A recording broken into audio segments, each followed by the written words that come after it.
வணக்கம் and welcome to Just Relax with me Kanimozhi. நம்ம Just Relax உங்க எல்லாருக்குமே ஃபேவரட்டான செக்மெண்ட் தாங்க காத்துட்டு இருக்கு. கலர்ஃபுல்லான ஈவென்ட்ஸ் பார்க்க போறோம். இப்போ ஈவென்ட்ஸ் பாத்தீங்கன்னா எல்லா ஜானர் ஆஃப் ஈவெண்ட்டும் கண்டக்ட் பண்றாங்க. ஃபேஷன் ஷோ தவிர்த்து ஒரு ஸ்போர்ட்ஸ் ஈவெண்ட் ஆகட்டும், மியூசிக்கல் ஈவெண்ட் ஆகட்டும். ஸோ அந்த மாதிரி ஒரு அழகான ஈவெண்ட் இப்போ நம்ம ஷோல உங்களுக்காக காத்துட்டு இருக்கு. வாங்க பார்க்கலாம்.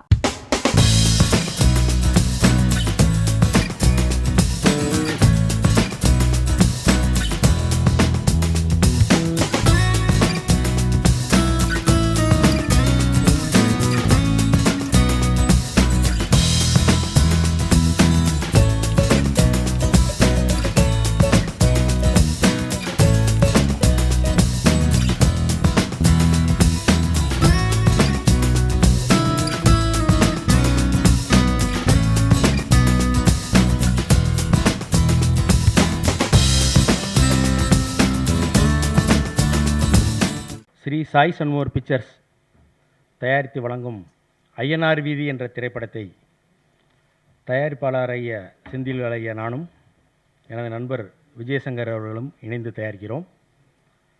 இந்த திரைப்படத்தில் ஒரு ஐயனாரா மாறுறது தான் கதை.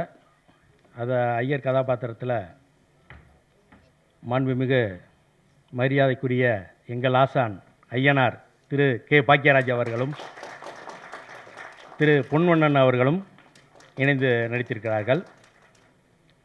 இளம் ஹீரோவாக சாட்டை யுவன் அவர்கள் மிக அமர்க்களமாக கலக்கியிருக்கிறார். இந்த படத்தில் சாரா செட்டி, சிஞ்சு மோகன் கதாநாயகிகளாக, சிங்கம்புலி, முத்துக்காளை ஆகிய அனைவரும் நடித்திருக்காங்க. இதில் ஒரு 3 வில்லன்கள் அறிமுகம் பண்ணியிருக்கோம். இந்த படத்தில் எனக்கு ரொம்ப பிடிச்ச விஷயம் என்னென்னா, தயாரிப்பாளருக்கும் இயக்குனருக்கும் உள்ள கதையின் மீது உள்ள ஈடுபாடு. நான் நிறைய படங்கள் ஒர்க் பண்ணியிருக்கேன், அசோசியேட்டாக ஒர்க் பண்ணியிருக்கேன், கிளாஷ் பண்ணியிருக்கேன், அசிஸ்டண்டாக பண்ணியிருக்கேன், இதுக்கு முன்னால் ஒர்க் பண்ணியிருக்கேன். ஆனால் நான் பார்த்த தயாரிப்பாளர்களிலே ரொம்ப வித்தியாசமான தயாரிப்பாளர் செந்தில் அண்ணன் மட்டும்தான். அதே மாதிரி இயக்குனர் ஜிப்சி ராஜ்குமார் சார். இந்த வாய்ப்பு கொடுத்ததுக்கும் நன்றி. பொதுவாக எந்த ஷூட்டிங் பார்த்தாலும் ப்ரொடியூசருக்கும் டைரக்டருக்கும் சண்டைடுவாங்க, கேமராமேனுக்கும் டைரக்டருக்கும் சண்டைடுவாங்க. இங்கே அதெல்லாம் கிடையவே கிடையாது. எல்லோருமே ஒரு ஃபேமிலி மெம்பராக டீமாக தான் ஒர்க் பண்ணியிருக்கோம். அது மாதிரி லெஜண்ட் 2 பேரும் ஒர்க் பண்ணாங்க. ஒன்று பாக்கியராஜ் சார், ஒன்று பொன்வண்ணன் சார். எனக்கு ரொம்ப சந்தோஷமாக இருந்தது அவங்க கூட ஒர்க் பண்ணுறதுக்கெலாம். பாக்கியராஜ் சார்லாம் எனக்கு நல்லா என்கரேஜ் பண்ணியிருக்காங்க. பொன்வண்ணன் சாரும் ரொம்ப என்கரேஜ் பண்ணாங்க. அந்த ஓப்பனிங்லாம், படத்தோட ஓப்பனிங்லாம் ரொம்ப பிரமிக்க வைக்கிற மாதிரி இருக்கும். அவங்க சொல்லும்போதே அந்த விஷுவலே ஒவ்வொரு கேமராமேனுக்கும் ஒரு லைஃப். பொன்வண்ணன் சாரும் சரி, பாக்கியராஜ் சாரும் சரி, அவங்க கூட ஒரு 1 ஹவர் இருந்தாலே நம்ம பாடி ரிஃப்ரெஷ் ஆகிடும். அவ்வளோ விஷயங்கள் அவங்ககிட்ட, அந்த லெஜண்ட்கிட்ட நம்ம கற்றுக்கலாம். அதெல்லாம் எனக்கு ரொம்ப அவங்க கூட ஒர்க் பண்ணது பெருமையாக இருந்தது. ரொம்ப மகிழ்வான தருணம். படத்தை பற்றிலாம் அதிகமாக சொல்லுவாங்க. நான் ஒரு சின்ன ஒரு உணர்வை பதிவு செய்யலாம் அப்படின்னு கருதுறேன். நல்லாயிருக்கும்னு தோணுச்சு. இங்கே தான் பதிவு செய்ய முடியும். ஒரு படைப்பாளியாக அதை சொல்ல வேண்டிய தேவையில் உணர்றேன். என்ன அப்படின்னா, நம்ம பாடல் எழுதுதல் அப்படின்றது வேறு, தானாக வர்றதுன்றது வேறு. 2 வித்தியாசமானது. ஒரு அற்புதமான ஒரு விஷயம்னு சொல்லலாம். முதல் சந்திப்பு க்ரீன் பார்க்கில் இசையமைப்பாளரும் இயக்குனரும். அப்போ தான் ஐயனார் வீதி குறித்த பேச்சு எழுது. அப்போ கதை குறித்த விஷயங்கள் எல்லாம் பேசுகிறோம். ஒரு 10 நிமிஷம் 15 நிமிஷம் பேசியிருப்போம். இப்படி ஒரு கதை, இந்த மாதிரி சூழல் அப்படின்னு ஒரு சொல்லிகிட்டு இருக்கும் பொழுதே பாடல் வரிகள் வர ஆரம்பிச்சிரு.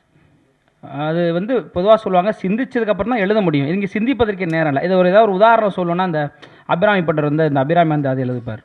ஒரே இரவில் எழுதினாருன்னு சொல்லுவாங்க. வீரமாமுனிவரை கேட்டிங்கன்னா, நான் எழுதலை, மாதா சொன்னாங்க, நான் எழுதினேன்பார். வீரமாமுனிவர் தேம்பாவனை. உலகளாமனு சிவன் வார்த்தை எடுத்து கொடுத்தாரு, நான் எழுதினேன்பாங்க. சமயக்குறவர்கள் 4 பேரில் ஒருத்தர். இப்போ அந்த மாதிரி இல்லை, அதுக்காக கம்பேர் பண்ணல. ஒரு உதாரணம், ஒரு உணர்வு தான் அது. இப்போ நம்ம எழுதணும்னு எழுதுதல் வேறு. இப்போ என்ன ஆயிடுச்சு அப்படின்னா, அன்றைக்கி பேப்பர் இல்லை, எதுவும் இல்லை. அப்போ அந்த க்ரீன் பார்க்கில் இது இருந்த பேப்பர்னு நினைக்கிறேன். இசையம்பாளர் இருந்தார்.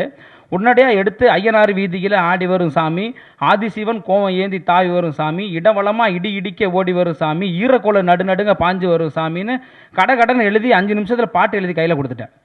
என்னென்னா எனக்கே தெரியாது. அப்பையும் ஆள் இருந்து அக்கில், அதுவும் நான் திட்டமிடலைங்க.